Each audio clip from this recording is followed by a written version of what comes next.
Enough time for some eye candy. Showed you this earlier. Luka, LeBron, the chemistry. It was on display here. The outlet. It's just, right on the money. But I want you guys to take another look at Luka in these eyes. He's like, oh, I see you, LeBron. I got you, baby. And he drops that dime here. Give me your thoughts here, Jay Will. I think these two, offensively, going to be really good. BC, look, we keep coming back to offensively. It's going to be really good. You need defense to win playoff games. We're going to give them time, but small ball and this style of play is what we're going to see a lot of. What do you think is the ceiling, Wendy, for these two when you talk about Luka and LeBron? Well, I think we're going to really enjoy watching them. I think basically Laker games are going to be must watch. I really just think that their playoff success is going to come down to matchups because there are going to be some teams that can just really exploit them. But there's going to be some teams that are just going to be able to flat out outscore. They have really looked good over the last 4 or 5 weeks. JJ Redick has got them playing well. And guys, they are basically tied in the loss column for the 3 seed. They could get themselves in position to have home court in the first round. They can make a little move here, but man, it's going to depend on who they match up against. Quietly, LeBron and when AD was there were asking for another star, another player. They've got him. Monica, can Luka and LeBron win a title?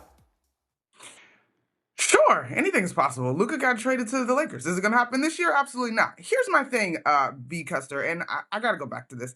As much as Wendy's right, this defense since I believe it was the midway point in January into midway point in December into January, much improved, top 10 in terms of their overall rating. But that was with guys that they don't have anymore. I am struggling to separate this team defensively and offensively. Offense, fireworks, boom, we love it. As I think of the standings, a team like Houston, who has been fantastic defensively, but sometimes has a few hiccups getting the offensive flow together, they could be in danger. Memphis, they got some size on the inside, I'm not sure. All of this, of course, is contingent on health. But in terms of the Lakers making a real move, I just think a lot has to fall into play this particular season. Go ahead, Jay. To your point real quick, too, Monica, no rim protection, right? And also, Will Hardy last night, the first 4 or 5 possessions, they targeted Luka. Wrong matchups. That's going to be an ongoing. We talked about that a lot last season, Monica, right? Luka being targeted, that doesn't take away what he does in the offensive end, but that's going to be a big issue for them. Hey, don't forget that trade that the Lakers did make for a center got rescinded when they went and got Williams from Charlotte. So we'll see if they can get a center. Speaking of teams trying to get some chemistry, how about those Warriors, those new look Warriors? Steph Curry and the Warriors taking on the Bucks, and this was a Dame Steph shootout here. Look at this. The tip out to Steph, splash. Knocks that down. That 3. Warriors were at 1 at this point. Warriors up 4 here. Here's what Jimmy Butler gives you. Gets into that paint, knocks down the jumper. Warriors were up 6. We're in the second quarter now, and then Steph Curry driving, pulls up, banks it home. Warriors were up 7 at the half. I said Dame and Steph went shot for shot. Here's Dame in the third. Goes right down the lane. He finished with 38 in the third. Steph splitting defenders and scoring. Warriors were up 2.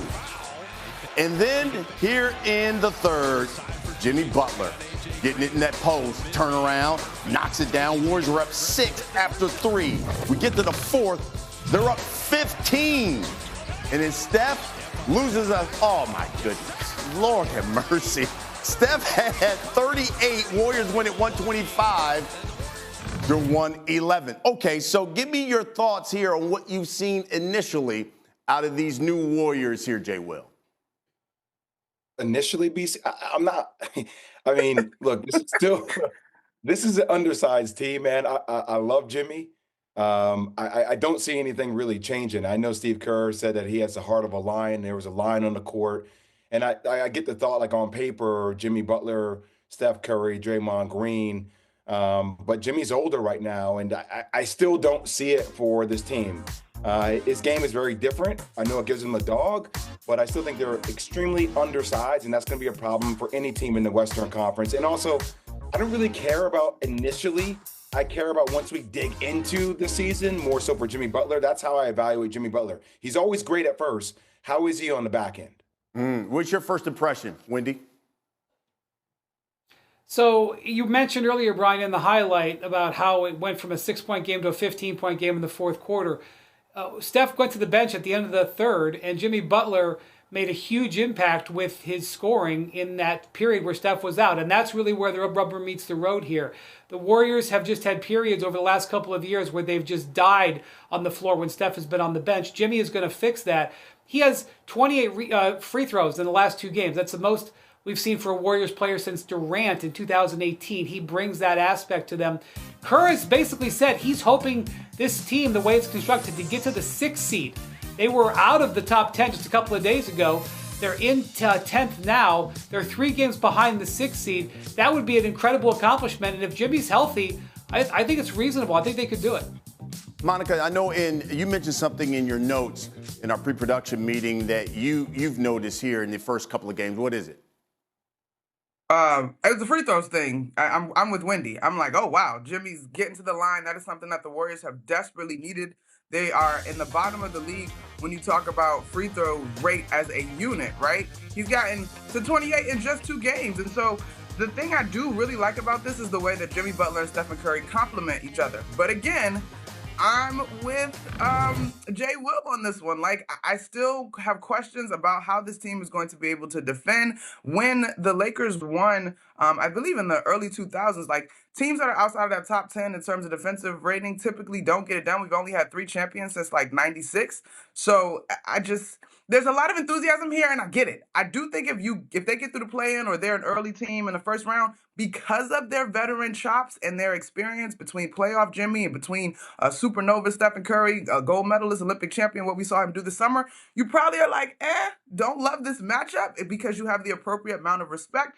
But overall, I don't see them as a contender right now. Philadelphia, where earlier this week, our own Lisa Salters reported that Joel Embiid may have to undergo another left knee surgery. Now, if the knee isn't feeling better by the end of the season, Embiid played for Team USA this past summer in the Paris Olympic Games. He's only played in 16 of the 52 76ers games so far. Wendy, you look at what they've done and you talk about extending him. Do they have a Joel Embiid problem? Yes, absolutely. Because I know that people would like this to be a cut and dry issue. You either need knee surgery or you don't. That's not necessarily clear here. He has seen a number of specialists. There isn't a clear path on how to resolve this issue. He's still playing, obviously. They've got him playing. If they thought he needed knee surgery, trust me, the Sixers would have dealt with it. He's playing right now. And he signed this $193 million contract extension. He's under contract now for 5 more years for $300 million. Like, they have to get this right. And right now, they have no option. They have to figure this out.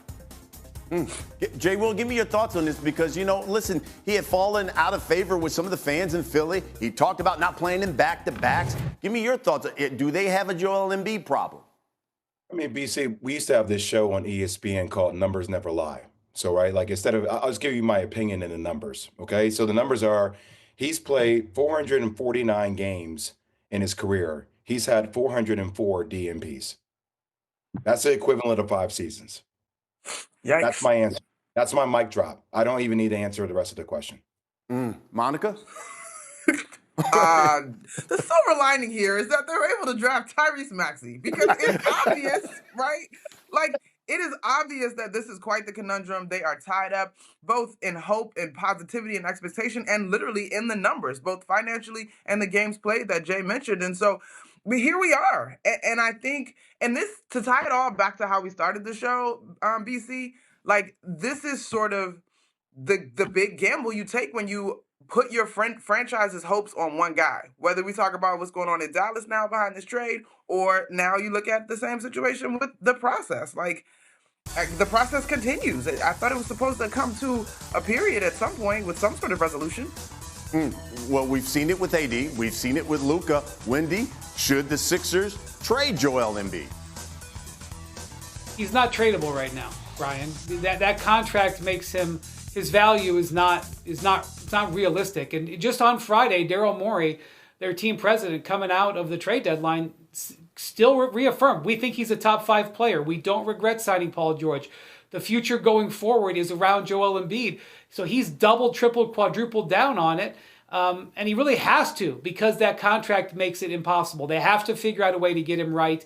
Trust me, they're trying. They are seeking all kinds of alternatives, trying to make it happen. When he is right, he is awesome.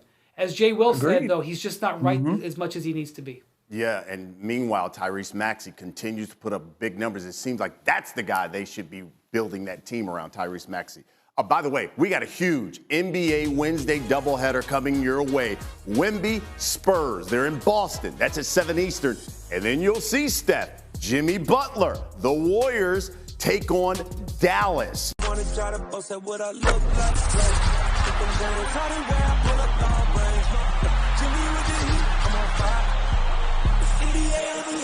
fire.